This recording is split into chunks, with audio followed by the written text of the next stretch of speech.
Yes, indeed, it is. And here we are today to go through, at least we're going to start going through, the dramatic reading of the John and Elena story that was written by the world-renowned author Chad Daybell. You might have heard of him before. He's a best-selling author on I Write Crazy Books for CrazyPeople.com. Number one bestseller there. We have some music ready.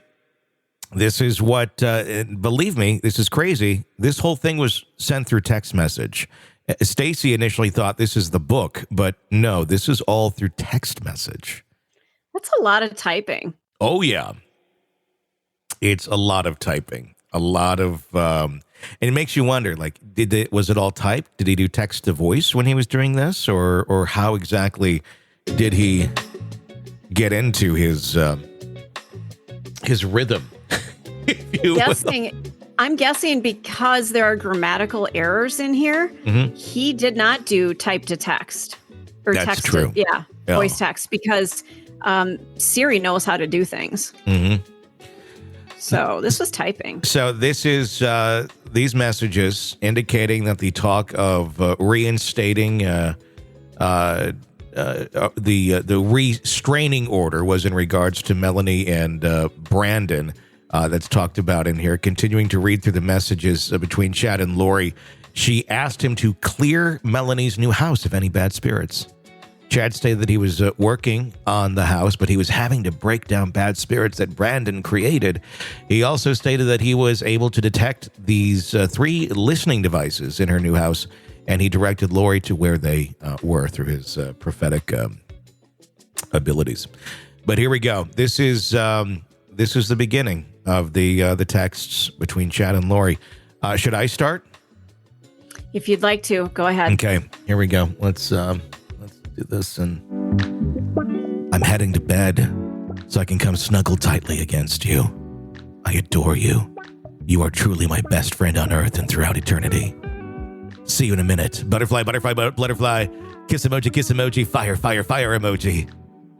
This was dated prior to Tammy Daybell's death, by the way. Then on the 14th, Chad says, I noticed that Chad began to write, or this is a context here. Chad began to write Lori a story that was sent in many text messages throughout the day. The story seemed to be a romance novel of sorts about them, and the names were changed to James and Elena, not John and Elena. And this is what we're going to go through. Here we go. Friday morning, October 26th, driving south on the freeway. A voice said, you will meet an extraordinary woman today who will change your life forever. This was shocking, since such a thing seemed very unlikely at this conference. It's actually a very detailed story that began long, long ago on another world. And I'll cover that part as I go along, and the characters figure things out. Keep in mind, he's texting this to Lori. Good Lord. As you're reading your text messages like, what the hell is this? But in the morning of October 26th, James arrived in St. George, still a bit baffled by the message he had received. He unloaded his books and set up his table, then joined the organizers for dinner in the main room. He saw his friend MG, who had been so helpful to him when he spoke at Mesa that July. MG introduced James to her friend Elena. When their hands touched, he felt a shock pass through them. His heart started beating fast. Elena was gorgeous and vivacious, and James was a little intimidated, yet honored that she would talk to him. He was happily surprised when she mentioned a key part of his novel, the renewed Earth. No one had ever recognized the significance of that scene before. He had heard that voice before and seen that smile before. He felt they had even talked like this before. But who could be certain when? It was strange, but he could remember. The feelings were very strong, as if they had known each other oh so long. And I'll tap you to continue on. Okay. Sorry, I'm giggling. Ready? They didn't get many chances to talk after that because he had to help voice a woman's blue Muppet. See, this is where I'm wondering if there was a little text to voice going on here. or voice to text or whatever. Yeah. Oh my God. Okay. He had to help voice a woman's blue Muppet? All right. Okay. Okay. But he watched her every chance he could. He had to stay at a relative's house that night, but he hardly slept. He kept envisioning himself with Elena in very wonderful situations that indicated they had been more than just friends. James was the first speaker on Saturday morning, and he knew exactly where Elena was sitting. He made sure to mention the scene from his book that they had discussed that previous evening. He was completely smitten by her, and even was nervous of what she would think of his talk as he spoke. But when he would glance at her, she was always attentive and watching him, unlike the rest of the crowd. So what? Everybody's like sitting around talking to each other. Nobody and gives she's a the only shit. one staring at him. It's very like self-deprecating. It really is. Really need to know more about the Blue Muppet. But anywho. Yeah. I wonder if that's innuendo for something. I know. Is that another name for the storm? And why is it blue? Oh, God. I'll choke the chicken. All right. After his talk, he went to his book table. His talk had gone well, and there was a good group gathered around to buy books. His heart nearly leaped out of his chest when Elena joined him and helped sell the books. She was so beautiful that he could hardly concentrate on the customers. She straightened the books and gave the books great reviews, although she made him laugh a lot when she kept pushing the youth and fifth volumes of his first series. Okay. He could only giggle when people asked if she was his wife, because yes, in fact, she was. She just didn't know it yet. That's not creepy at all. What? James was definitely having amorous feelings toward Elena as they sold books together. He had not felt this happy in his entire life. He was quite sure this was the woman the voice had told him about. James was ecstatic because he had already fallen deeply in love with her. Or better said, he remembered how much he already loved her. Her eyes had mesmerized him from the moment they met, but once the book sales slowed down, she stood near him behind the table. They looked deeply into each other's eyes for the first time, and he knew he was in the presence of a goddess. Oh. He resisted an impulse to kiss her, but his entire body was on fire. He instinctively knew she was everything he had ever dreamed of. I'll pick up. I must clarify that James is a very difficult person to get information from. He's been blessed with great knowledge, but 99% of the people he knows do not realize that.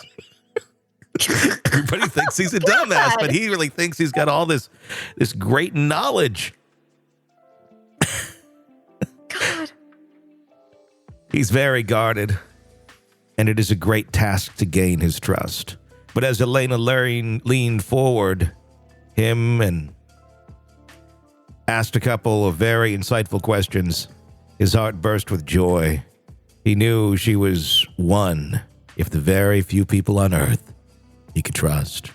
James' spirit was so excited at this revelation that he shattered a thick veil that had been placed between these two souls during their mortal lives.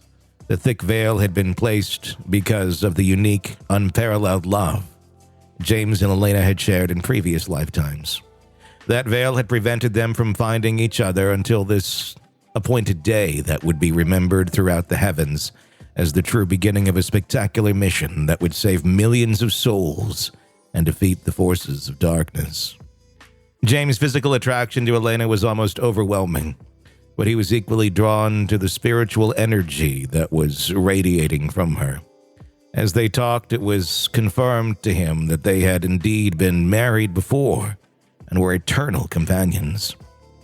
He had glimpses of them walking dusty paths together, and he realized they had been married during the life of Jesus Christ, and they'd been very close to him. Somehow it's just like... Maybe he was the officiant at their wedding. Yeah. At this time, their spirits could not be restrained any longer, and a long-awaited makeout session took place in that lobby. This was manifest in the mortal world to James and Elena through the scientific phenomenon known as loin fire. The scientific phenomenon known as loin fire. As they talked, James had a burning desire to make love to her, but he wasn't sure she felt the same way. But they could not stay away from each other. One time she was sitting in a couch near his table, and he took a seat on a chair about 5 feet from her. She began to squirm and covered her body with her hands. She asked him, "What are you doing?" He wasn't aware of what she meant. All he knew was that if Bruce Porter hadn't been giving them an evil eye, a child would have been conceived on that couch. Oh, my God. Bruce Porter. Who the fuck is Bruce Porter? I was hoping you'd tell me. I have no idea. No idea. Continue on. Bruce. Yeah, fucking Bruce. Cock blocked him. Continue on. The erotic tension continued throughout the afternoon. James could only think of her. His desire for her was indescribable. Thankfully, she had worn 16 layers of clothing to survive the 80-degree weather, so he was not fully aware that she truly had the body of a goddess. I don't even know what to make of that sentence. Her dimensions were exactly what he had always fantasized about, but that revelation would have to wait a month. As the night concluded, James needed to take his empty boxes to his car. With Elena's help, he had sold more books at a show than he ever had before. She helped him carry the boxes to the car, and then he could not resist the desire to hug her. He made an awkward attempt that was way too brief, because their friends were bringing more boxes. In that short embrace, though, he knew he had found the woman he had searched for his entire life. It was made crystal clear to him that they had been married before and would be again. He once again had to fight off a powerful urge to kiss her and somehow disguise his massive erection he was experiencing. Dick in a box, anyone? It's a dick in a box. The boxes were there. Yeah, exactly. They returned to the building and he helped carry tables to the second floor while she sat on the couch. They couldn't take their eyes off of each other. He was already madly in love. Her group of friends finally had... He was devastated. Unused how he could...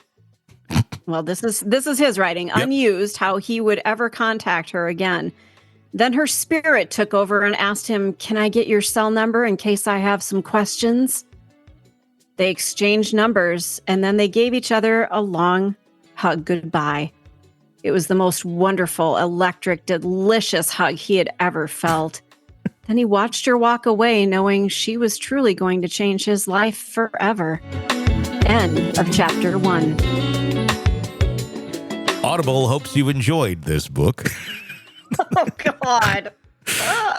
There's Somebody more. Tell me about the Blue Muppet. Blue Muppet. Got to look for the Blue Muppet.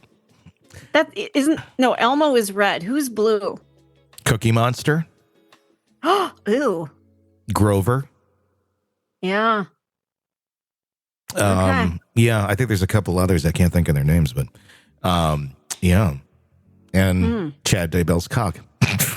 Yeah, apparently. And we need to figure out who Bruce Porter was, because, wow, he sure ruined the mood for them. Damn Bruce Porter.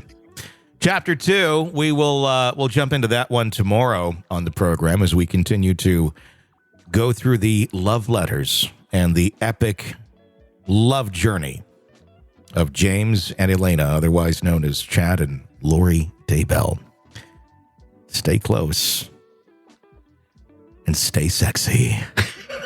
Want to listen ad-free? Want advanced access to all of our interviews before anyone else?